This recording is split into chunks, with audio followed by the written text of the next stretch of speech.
Hey there, friends. Before we jump into this week's episode, I just want to invite you to email me questions. We've been talking about disciple making and discipleship. If you have questions about what it means to be a disciple or how we make disciples, spiritual growth, or even just general Bible questions, I'd be happy to answer those questions for you. And so email me, john@johnwhittaker.net, john@johnwhittaker.net. Email me any questions you have along these lines. And sometime in the next few weeks, I want to pull those together and just spend an episode or two looking at those questions and exploring some of your questions on what it means to be a disciple and make disciples, or again, even just any general Bible questions that you might have. So email those to me, and I look forward to exploring those together with you in the weeks ahead. All right, let's jump into today's episode.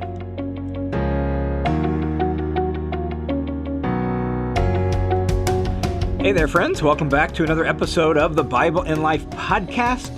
My name is John Whittaker, and thanks for joining me here on the Bible in Life. I'm glad that you're here. I'm grateful for you. If you are a friend and supporter of this podcast, whether that means financial support or prayer support for this podcast, let me just extend a heartfelt thanks to you. You are bearing fruit through this ministry and through your prayers and your support in ways beyond what we can even ask or imagine. So thanks a ton for your support. If you're new here and this is your first time checking out the Bible in Life, welcome. Grateful that you found us and that you're here.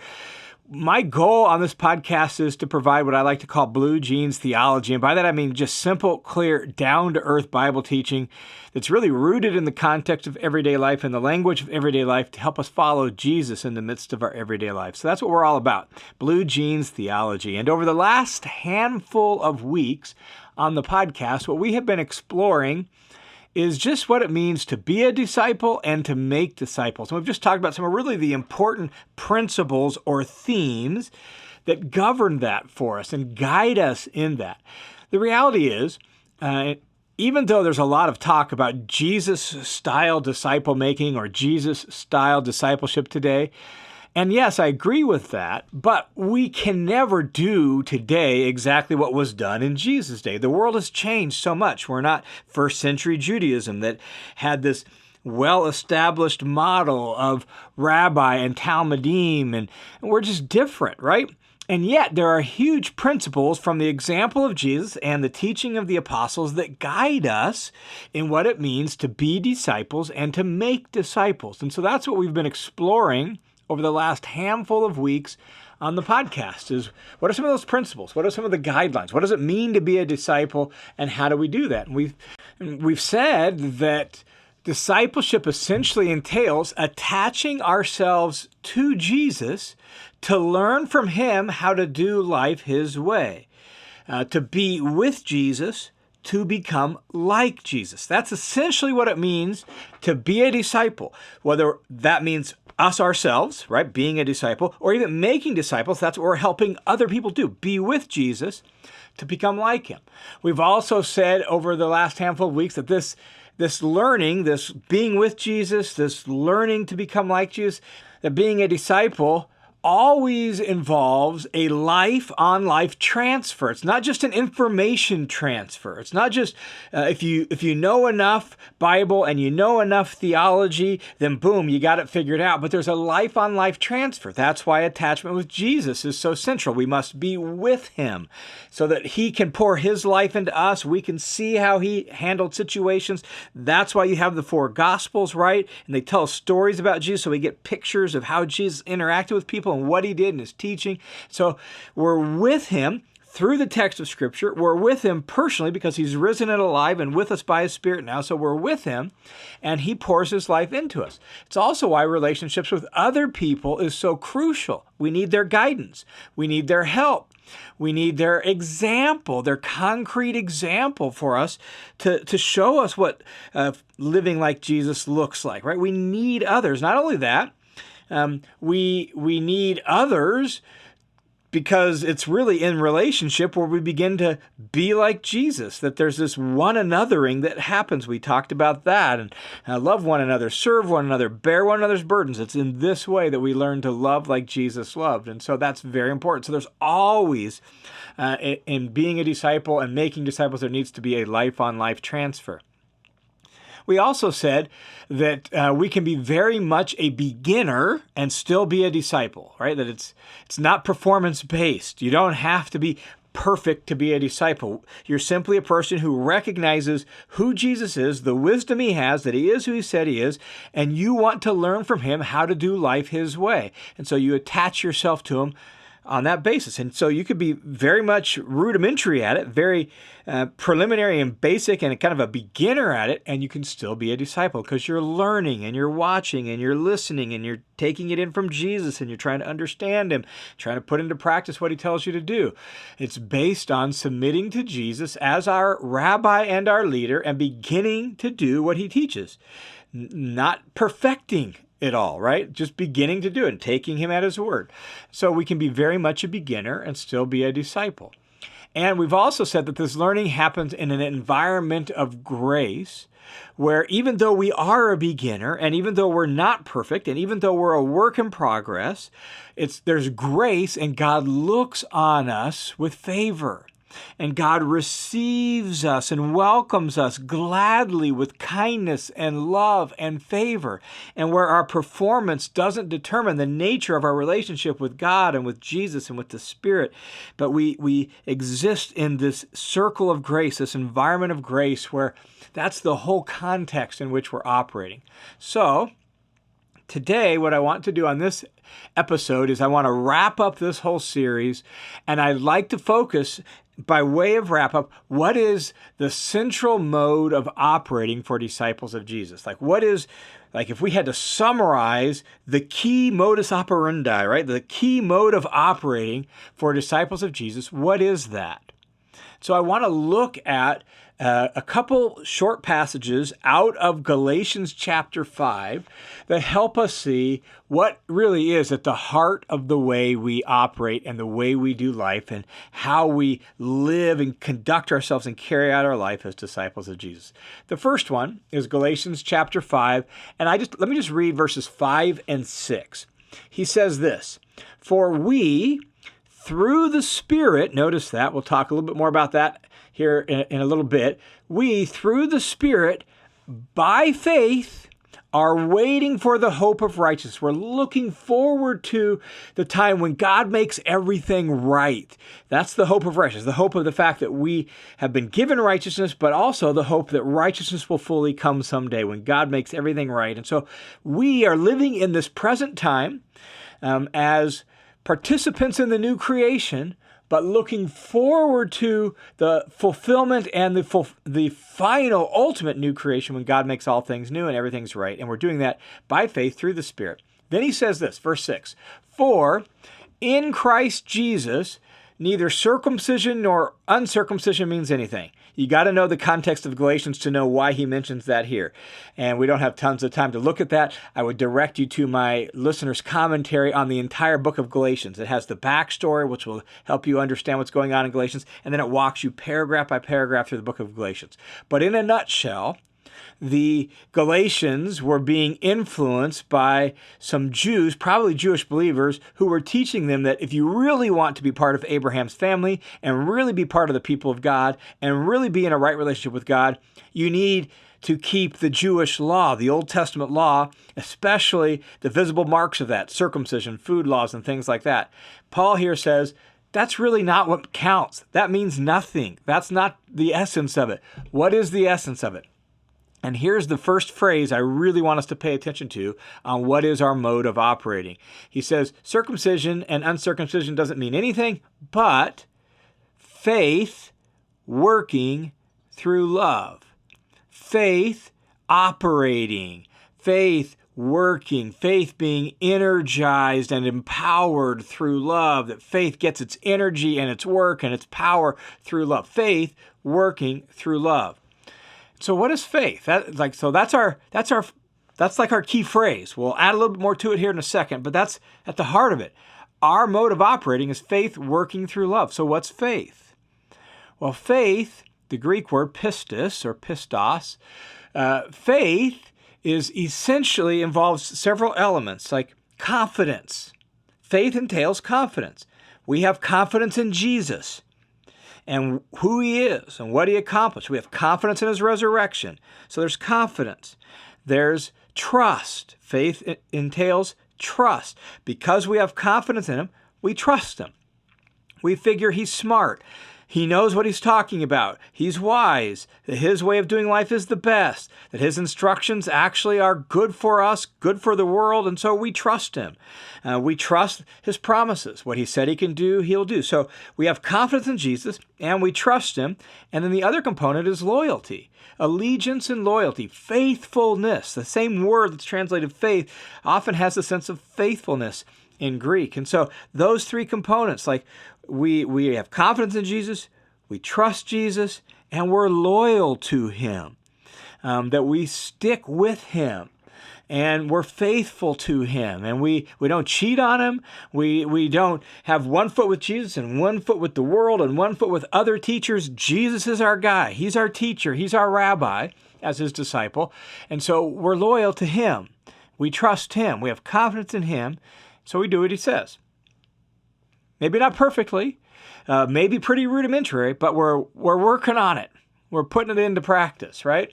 That's why the Apostle Paul, for example, in the book of Romans, can say that he was called to be an apostle to the Gentiles to bring about the obedience of faith. Romans chapter 1 and Romans chapter 16, he bookends the book with that. It's a huge theme for the book because of that. Like Paul sees his ministry as bringing about the obedience of faith among the Gentiles. That is, the loyalty and the trust that shows up in the way the Gentiles act because of their confidence and their faith in Jesus. Obedience of faith, right? Or the book of James, classic on faith, James chapter 2. And people have said, how does that fit in with the Apostle Paul? It fits in perfectly. Paul's trying to bring about the obedience of faith. James is saying faith without works is dead. Like faith, because it's confident in Jesus and it trusts him and is loyal to him, faith is going to begin to do the kinds of things that Jesus taught us to do. And so we're learning that.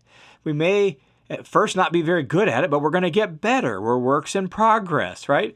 And so we are doing it. We're practicing it. We're trusting Jesus and putting into practice his words. And so that's what faith is.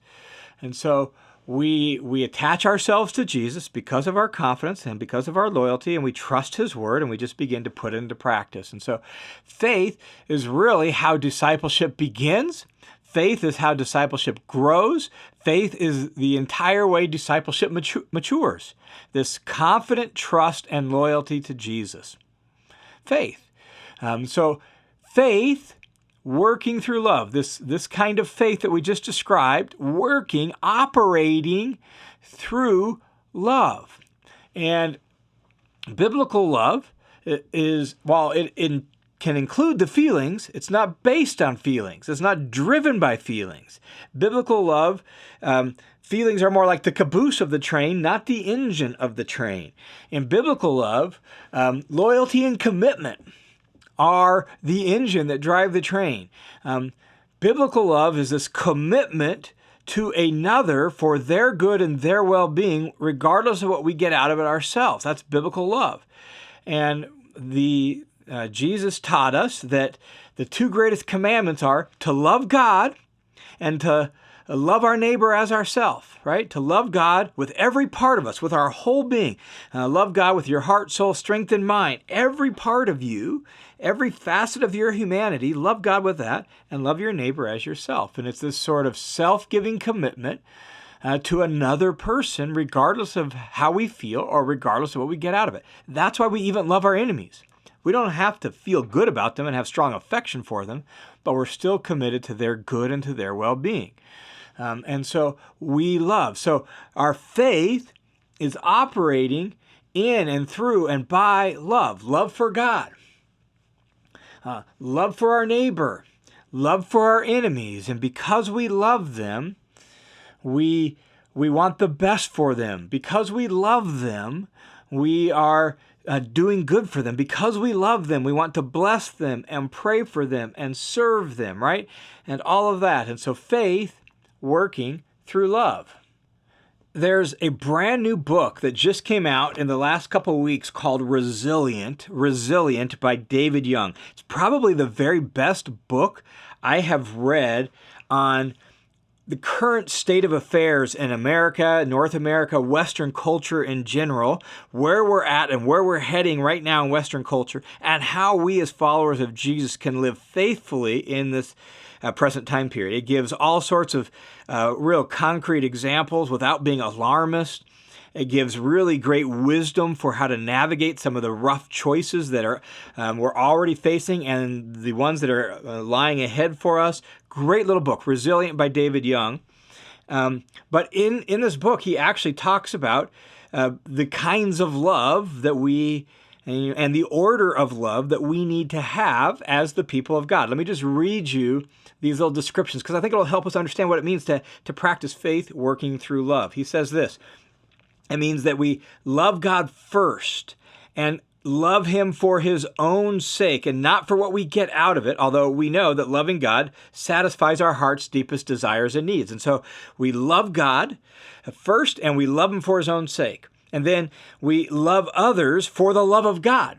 So that's the second thing. We love others with the very love of God, also for God's sake. And again, not for what we get out of it, not for how it makes us feel, although we know that loving others for the sake of God actually brings great joy and makes life work better. And then third, we love ourselves, he says, third, as image bearers of God, but once again, only for God's sake and never for our own sake, although loving ourselves for the sake of God actually brings great peace in life. And so we love ourselves for God's sake, because God made us, because God called us to Himself, because God forgave us, because God has a plan for us. And so for God's sake, we love ourselves. And then he says, lastly, and we refuse to love any object or anything. Instead, we only use our stuff, once again, for God's sake, with the love of God. I think that's really helpful for us to remember that this is the way it goes. We love God first for His sake and not for our own sake. We love ourselves for God's sake, not for our own sake. And then we love others for God's sake and not what we get out of it. And all of that keeps things properly ordered. And then a little later in that same chapter in the book, David Young then actually says this about what happens when we get our loves out of order. In fact, the point he's making is that when we are so influenced by the world around us, what happens is our loves get all out of whack, and that leads us astray. And so he says, when we're influenced by culture, we have every sort of disordered love. Disinterest in the love of God, loving others for what we get out of them and what they can do for us, loving ourselves for the sake of our own pleasure, and then loving stuff rather than just using stuff for the sake of the glory of God. And when our loves get disordered, that's when our relationships and our life begins to spiral out of control and we make a mess of things. And so we want to have deeply rooted biblical love where we love God first and we love Him for His sake. And then we love others as we love ourselves, again, for the sake of God and for the glory of God and for the good of God. And so we love. And it's that kind of love then that becomes the engine that drives our life based on our faith in Jesus. Faith working through love. That is at the heart of how we operate as disciples of Jesus. Now, there's one more thing I would add to that that comes up just a few sentences later in Galatians 5 that was actually hinted at in the first little verse we read. So 5:5 says, through the Spirit by faith we're waiting. And then he talks about faith working through love.